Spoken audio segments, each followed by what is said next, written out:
it's easy to forget that there was someone before Cain. We meet Cain and Abel in Genesis chapter 4, and for all intents and purposes, they are the first people we really know about, the first humans whose stories God thought worth telling.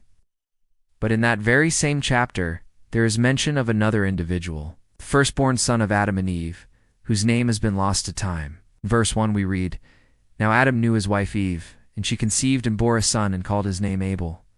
And she bare another son, and his name was Seth, for God had appointed him instead of Abel, because he had died at the hand of Cain." This verse tells us two things. First, that Adam and Eve had a third son. Second, that this third son died at the hands of Cain. But the Bible isn't the only ancient text with a story like this. Early Christian writers tell of an unnamed firstborn son of Adam and Eve, a boy born before Cain or Abel, but who died in infancy.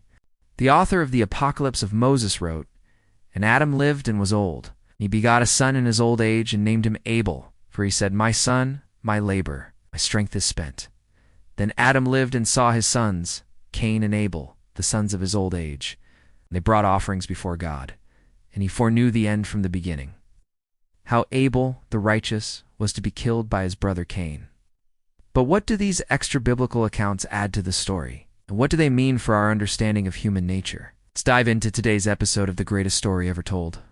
Before we get started, if you have not already done so, please make sure to subscribe to the channel so you never miss an upload. You can also follow me on social media. Before we can understand who this unnamed brother of Cain and Abel was, we need to understand how and when he fits into the biblical narrative.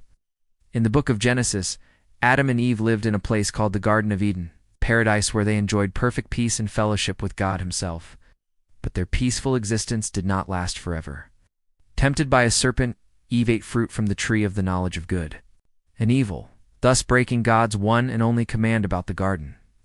As a result, God cursed Satan, the serpent, and pronounced judgment upon Eve and Adam, announcing that their offspring would now be cursed to battle against each other throughout history. And this pain would continue until the promised seed of the woman crushed the head of the serpent. Adam and Eve then gave birth to their first son, whom they named Cain, and shortly thereafter, they welcomed their second son, Abel. It was at this point that the boys were presented to God, and we learned something quite disturbing. In an earlier episode, I suggested that maybe Cain and Abel offered different kinds of sacrifices to God, because their father, Adam, was an early polytheist, taking elements from the religion he practiced in the garden and combining them with worship of the true God. However, in the text, there is no mention of a sacrifice by Abel being better than that of Cain. Rather, it seems that God simply chose to accept Abel's offering and reject that of Cain. In response to this rejection, Cain became angry and murdered his brother. But as I mentioned in the introduction, there is evidence of another child born before Cain and Abel, one who died before the murder of Abel, and whose death may have actually prompted God to make the decision to expel Adam and Eve from the Garden of Eden. So who was this mysterious child? And how does he fit into the story? We don't have a lot to go on, but here's what we do know. His name has been lost to time, appearing in no surviving copies of the Bible and being known only through early Christian tradition. He was Adam and Eve's firstborn son, born before either Cain or Abel, and therefore the oldest of the three brothers. He died in infancy and was buried somewhere near the Garden of Eden. Finally, his death is directly responsible for the murder of his youngest brother, as well as the banishment of humanity from the Garden of Eden. In addition to the quote I already mentioned, the Apocalypse of Moses gives us some more details about the circumstances surrounding the death of this firstborn son. According to the text, Adam was very old when he had the first son, and he named the child Abel, which means labor or toil, because Adam felt that his strength was spent. This detail makes me think of the story of King David from 2 Samuel chapter 11. When David looked back on his life and noticed how much older he was than his enemy, King Saul, though that story, of course, takes place hundreds of years after Adam and Eve, it still shows how an elderly person can be shocked by how quickly their life has gone by. So while Adam likely wasn't anywhere near 70 or 80 years old, he was definitely old enough to look back and recognize just how fast his life was slipping away. Adam was feeling this way after the birth of his firstborn son. It makes sense that when he learned of his firstborn's imminent death, he would call his second son Abel, because he understood how quickly his own life was passing, and wanted to name his son based on the brevity of his existence. But why did this firstborn die? What was the significance of his death? One theory comes from the author of the Apocalypse of Moses, who says that God appeared to Adam in a dream and told him that his firstborn would die at the hands of his youngest. This prophecy is troubling, to say the least, as it implies that God foresaw the murder of Abel and did nothing to stop it, leaving us with some tough questions regarding God's sovereignty and man's free will. Did God allow this murder to happen to teach the world a lesson about sin and its consequences? If so, why didn't he just choose two other people to be the parents of Cain and Abel? Or was the murder of Abel part of God's plan all along?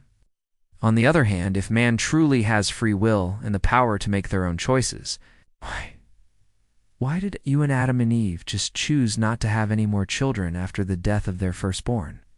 Ultimately, the truth is that we don't have an answer for this. But this is where faith comes in. Whatever the reason, God allowed Adam and Eve to have more children, and their youngest son ended up murdering their firstborn. And while it's hard for us to wrap our minds around such a thing, the fact of the matter is that this event occurred.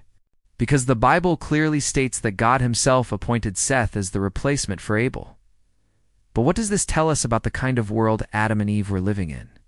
How could a baby die in infancy without being ill or having any obvious cause of death? Well, the answer is simple.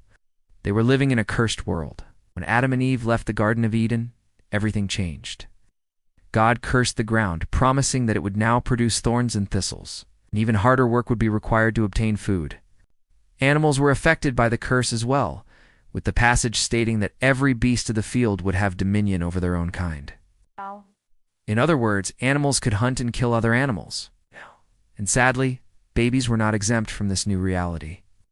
Maybe their firstborn died from a snake bite, perhaps from a wild animal. Or maybe they just couldn't care for their child properly, because they were still getting used to living outside the Garden of Eden. Whatever the reason, we do know that God was grieved by the state of the world and decided to remove Adam and Eve from the only home they had ever known. In the end, we may never know exactly how old the firstborn son was when he died or how he died, but his story serves an important purpose. It shows us just how messed up the world was after the fall. And it reminds us that even though God made the world perfect at creation, he was still willing to allow it to be broken beyond repair. Yes, the Bible is clear that God made the world and created humankind to live in harmony with one another and with the earth. But as a result of sin, that all changed, and death entered the world.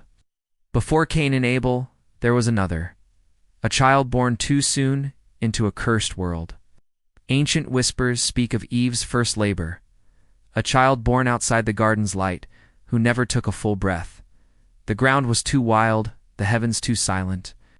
That child, unnamed and forgotten by many, became the first grief humanity ever felt. Was it punishment, a test, or the cost of forbidden knowledge? One life lost before the story had even begun. Thanks for watching. If you enjoyed this episode, please make sure to subscribe to the channel so you never miss an upload. You can also follow me on social media. Next week, we're going to take a look at what happened to Cain after he murdered Abel. And if you would like to get more information about the subject covered in today's episode, feel free to check out the resources I used. Finally, please take a moment to pray for the channel and ask God to help us reach as many people as possible with the gospel. Thanks so much for watching. I'll see you next time on The Greatest Story Ever Told.